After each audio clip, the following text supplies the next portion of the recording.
गुरुदेव और माँ गायत्री को कोटि कोटि नमन करते हुए, गुरुदेव को साक्षी मानते हुए आज हम जानेंगे कि तांत्रिक साधनाएं गोपनीय क्यों रखी जाती हैं। तांत्रिक साधनाओं का रहस्य क्या होता है। गायत्री द्वारा जैसे योग सम्मत वेदोक्त दक्षिण मार्गी साधनाएं की जाती हैं, वैसे ही उससे तंत्र मार्ग की वाम मार्गी सिद्धियां भी प्राप्त की जा सकती हैं। तंत्र एक उत्तेजनात्मक उग्र प्रणाली है। उससे आंधी तूफान की तरह भयंकर कार्य कर डालने की उसमें शक्ति पैदा होती है। बड़े आकर्षक प्रलोभन सामने आते हैं, परंतु ये ध्यान रखने की बात है कि साधना में थोड़ी सी भी भूल हो जाने पर भयंकर खतरा भी हो जाता है। तंत्र भ्रष्ट साधक बीमारी, पागलपन, अंग भंग या किसी प्राणघातक संकट में फंस सकता है। यदि सिद्धि मिली तो भी तंत्र की तमोगुण प्रधान शक्तियां आत्मा को कलुषित करके अधःपतन की ओर ले जाती हैं। यानी कि यदि आपको सिद्धियां मिल भी गईं तो आपकी आत्मा दुर्गुणों से भर जाएगी और आपको अंततः अधोपतन की ओर ले जाएगी।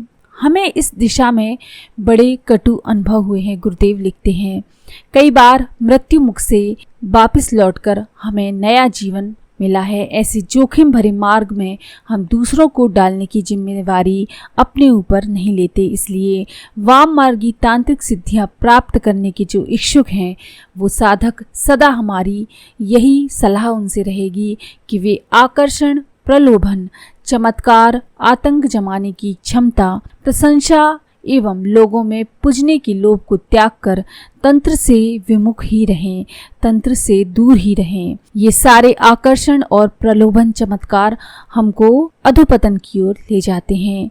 ये मार्ग कुछ विशेष व्यक्तियों के लिए ही उपयुक्त हो सकता है, पर सर्वसाधारण के लिए तो सर्वदा अनुपयुक्त है यह मार्ग तंत्र का। तंत्र में जहाँ सभी वर्णों की साधना का अधिकार है तथा जाति भेद और स्त्री पुरुष का भी कोई प्रतिबंध नहीं है, वहाँ साधन विधियां भी गुप्त रखी गई हैं और अधिकारी गुरु से ही प्राप्त की जा सकती हैं। गुरु भी अधिकारी की परीक्षा करके रहस्यमय विद्या दीक्षा में देता है। गोपनीयता का कारण साधना विधियों को उनके दुरुपयोग से बचाना है, क्योंकि तंत्र शक्ति विकास का विज्ञान है। इससे अपना व समाज का हित भी किया जा सकता है और अहित भी। ऐसे भी विधान हैं जिनसे आतंक और भय का वातावरण उत्पन्न किया जा सकता है। ऐसी स्थिति ना आने पाए, इसलिए साधना विधान हर किसी को नहीं बताया जाता, उसे गुप्त ही रखा जाता है। उपनिषदों की पराविद्या को गुप्त घोषित किया गया है और उस रहस्यमयी विद्या को दूसरों को ना बताने का आदेश दिया गया है। गीताकार राजयोग को भी गुप्त की श्रेणी देते हैं। तंत्रों में अपनी साधना को योनि की तरह गुप्त रखने की बात कही गई है। जिस तरह कोई व्यक्ति अपने गुप्त अंगों को छुपा कर रखता है, उसी तरह से तंत्रोक्त साधनाओं को भी सबसे छुपा कर रखना चाहिए। प्राचीन यूनान में दीक्षा विधि का एक अंग ये शपथ लेना भी था कि वह अपनी साधना के संबंध में किसी अनाधिकारी को नहीं बताएगा। ईसाई धर्म के आरंभ में नियम बहुत कड़े थे। यदि कोई विशिष्ट प्रकार की दीक्षा को जनसाधारण पर यदि कोई प्रकट कर देता था तो उसे मृत्युदंड दिया जाता था। प्राचीन धर्म ग्रंथों में वर्णित है कि ईसाई धर्म की कई आदिम संस्थाओं का एक घातक नियम ये था कि जो उनके रहस्य की रक्षा नहीं कर सकता, ऐसे सदस्य को वो मृत्युदंड देते थे। इससे स्पष्ट है कि रहस्यमय विद्या की प्रथा केवल भारत में ही नहीं है, ईसाई धर्म और पाश्चात्य संस्कृति में भी इसके अंकुर मिलते हैं। वे भी अधिकारी व्यक्ति को ही ज्ञान देने के पक्ष में हैं। गीता भी गोपनीयता की नीति का समर्थन करते हुए कहती है। उसके श्लोक में कहा गया है कि तपस्या विहीन, अभक्त या जिसको अभी तक इन बातों को सुनने की तीव्र इच्छा ना हुई हो, जो गुरु सेवा परायण ना हो, जो मुझसे यानी ईश्वर से असूया रखता हो, ऐसे व्यक्ति से ये बातें नहीं कहनी चाहिए। तंत्र शास्त्रों में इस आशय से स्पष्ट आदेश दिया गया है। नारद पंचरात्र में कहा गया है, अपने मंत्र का किसी को उपदेश ना दें, सभा में उसे ना कहें, पूजा विधि को गुप्त रखें और तद विषयक शास्त्र की शरीर की तरह रक्षा करें। यानी कि जो गुरु के द्वारा ज्ञान दिया गया है उसकी रक्षा करें, उसको हर किसी को ना बताएं, जो सुनने का इच्छुक हो उसी को बताएं। आगे कहा गया है, नारद जी, ये हमने आपसे शांति शुद्धादि कल्पना रहस्य कहा है, ये रहस्य का भी रहस्य है, यह आपको सर्वदा गुप्त रखने योग्य है। आगे कहा गया है कि इन साधन विधियों को यत्न पूर्वक गुप्त रखो, इनको अपने तक ही सीमित रखो, किसी ऐसे वैसे को मत बताओ। दूसरे के शिष्य के लिए, विशेषकर भक्ति रहित के लिए यह मंत्र कभी नहीं देना चाहिए। इसकी दीक्षा भक्ति युक्त शिष्य को ही देनी चाहिए, अन्यथा मृत्यु की प्राप्ति होती है। योगिनी तंत्र में कहा गया है कि हे देव देवेशी, ये अत्यंत सारभूत ब्रह्म ज्ञान मैंने तुम्हारे प्रति कहा है। अब अधिक क्या सुनने की इच्छा रखते हो? इससे बढ़कर अन्य कुछ मेरे अंतर में नहीं है। इस ज्ञान को पशु और पामर व्यक्ति से सदा गुप्त रखना चाहिए। गायत्री तंत्र में कहा गया है कि ये सुनकर श्री नारायण ने कहा कि हे नारद, अपनी अत्यंत गुप्त बात पूछिए, परंतु ये किसी दुष्ट या छलिया से नहीं कहनी चाहिए। कुलार्णवन तंत्र में एक स्थान पर कहा गया है कि अपना धन, स्त्री और प्राण तक अर्पण कर दे, परंतु गुप्त शास्त्र को अनाधिकारी व्यक्ति को नहीं बताना चाहिए। उपरोक्त प्रमाणों से यह बताया गया है कि तंत्र एक गुप्त विज्ञान है, उसकी सब बातें सब लोगों के सामने प्रकट करने योग्य नहीं होती हैं। कारण ये है कि तांत्रिक साधनाएं बड़ी क्लिष्ट होती हैं, वे उतनी ही कठिन है जितना कि समुद्र की तली में घुसकर मोती निकालना। गोताखोर लोग जान को जोखिम में डालकर पानी में बड़ी गहराई तक नीचे उतरते हैं, तब बहुत प्रयत्न के बाद उन्हें कुछ मोती हाथ लगते हैं, परंतु इस क्रिया में अनेक बार जल जंतुओं का सामना करना पड़ता है। नट अपनी कला दिखाकर लोगों को मुग्ध कर देता है और प्रशंसा भी प्राप्त करता है, परंतु यदि एक बार भी चूक गए तो खैर नहीं। तंत्र प्रकृति से संग्राम करके उसकी रहस्यमय शक्तियों का विजय लाभ करता है और इसके लिए असाधारण प्रयत्न करने पड़ते हैं और उसकी असाधारण प्रतिक्रिया होती है। पानी में जोर से ढेला फेंकने पर वहाँ का पानी जोर से उछल जाता है और एक छोटे विस्फोट जैसी स्थिति हमको दिखाई देती है।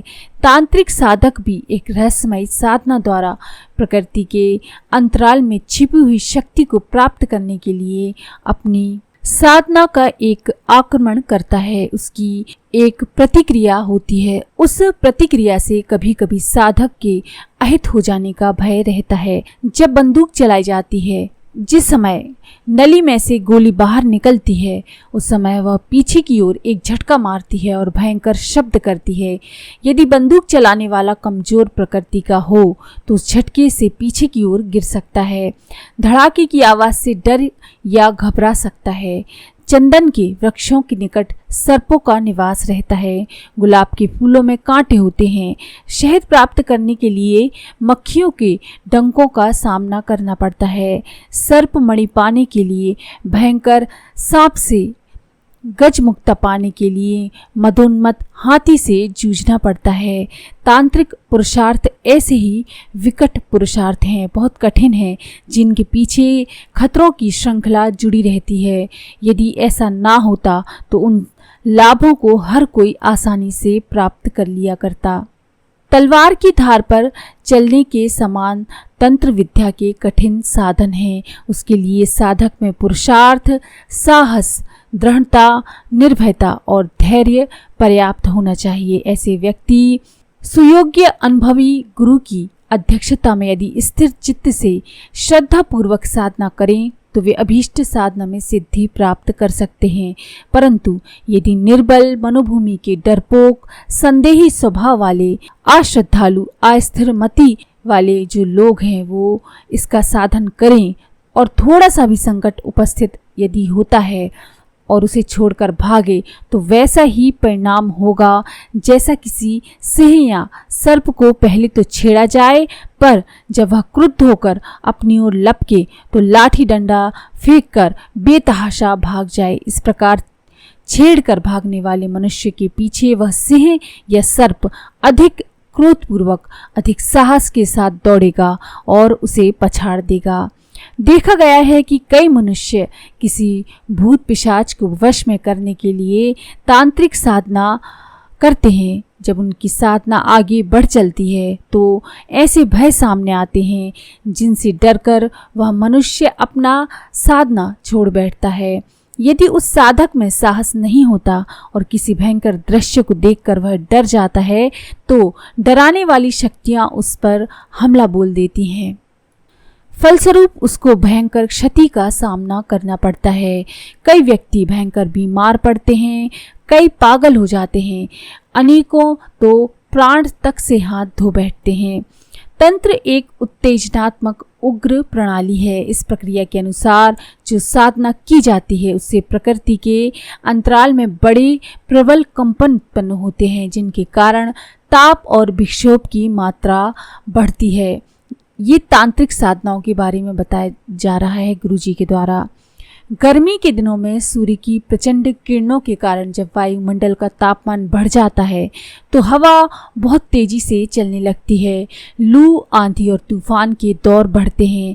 उस उग्र उत्तेजना में खतरे बढ़ जाते हैं। किसी को लू सता जाती है, किसी की आंखों में धूली भर जाती है, अनेकों के शरीर फोड़े फुंसियों से भर जाते हैं। आंधी से छप्पर उड़ जाते हैं, पेड़ उखड़ जाते हैं। कई बार हवा के भंवर पड़ जाते हैं जो एक छोटे दायरे में बड़ी तेजी से नाचते हुए डरावनी शक्ल में दिखाई पड़ते हैं।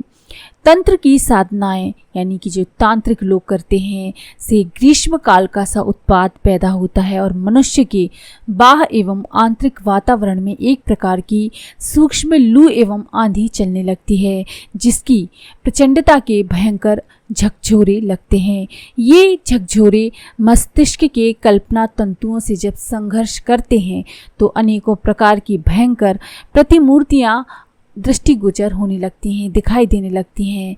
ऐसे अवसर पर डरावने भूत, प्रेत, पिशाच, देव, दानव जैसी आकृतियां दिख पड़ती हैं। दृष्टि दोष उत्पन्न होने के कारण कुछ का कुछ दिखाई दे सकता है। अनेकों प्रकार के शब्द, रूप, रस, गंध और स्पर्शों का अनुभव हो सकता है। यदि साधक निर्भयता पूर्वक इन स्वाभाविक प्रतिक्रियाओं को देखकर मुस्कुराता ना रहे तो उसका साहस नष्ट हो सकता है और उन भयंकरताओं से यदि ये भयभीत हो जाए तो वह भय उसके लिए संकट बन सकता है। इस प्रकार की कठिनाई का हर कोई मुकाबला नहीं कर सकता। इसके लिए एक विशेष प्रकार की साहसपूर्ण मनोभूमि होनी चाहिए। मनुष्य दूसरों के विषय में तो परीक्षा बुद्धि रखता है पर अपनी स्थिति का ठीक परीक्षण कोई विरले ही कर सकते हैं। मैं तंत्र साधनाएं कर सकता हूँ या नहीं, इसका निर्णय अपने लिए कोई मनुष्य स्वयं नहीं कर सकता। इसके लिए उसे किसी दूसरे अनुभवी व्यक्ति की सहायता लेनी पड़ती है, एक गुरु की सहायता लेनी पड़ती है। इसलिए तांत्रिकों द्वारा की जाने वाली साधनाएं, तंत्र की साधनाएं सामान्य व्यक्तियों के लिए नहीं हैं। हम लोगों के लिए तो वही साधनाएं उचित हैं जो गुरुजी द्वारा बताई गई हैं। हम लोगों के लिए दक्षिण मार्गी साधनाएं, गायत्री की साधनाएं, वो जो गुरुजी ने जो विधि विधान बताए हैं उन विधि विधानों से यदि हम करेंगे तो हमको कष्ट होने का, कोई भूल होने का, डरने का कोई अवसर नहीं आएगा। गुरुदेव सदैव हम लोगों की रक्षा करने के लिए उपस्थित रहते हैं, तो इसलिए तंत्रोक्त साधनाएं नहीं करनी चाहिए। तो अगर आपको ये जानकारी पसंद आई तो प्लीज़ लाइक करें, शेयर करें, सब्सक्राइब करें। मंत्र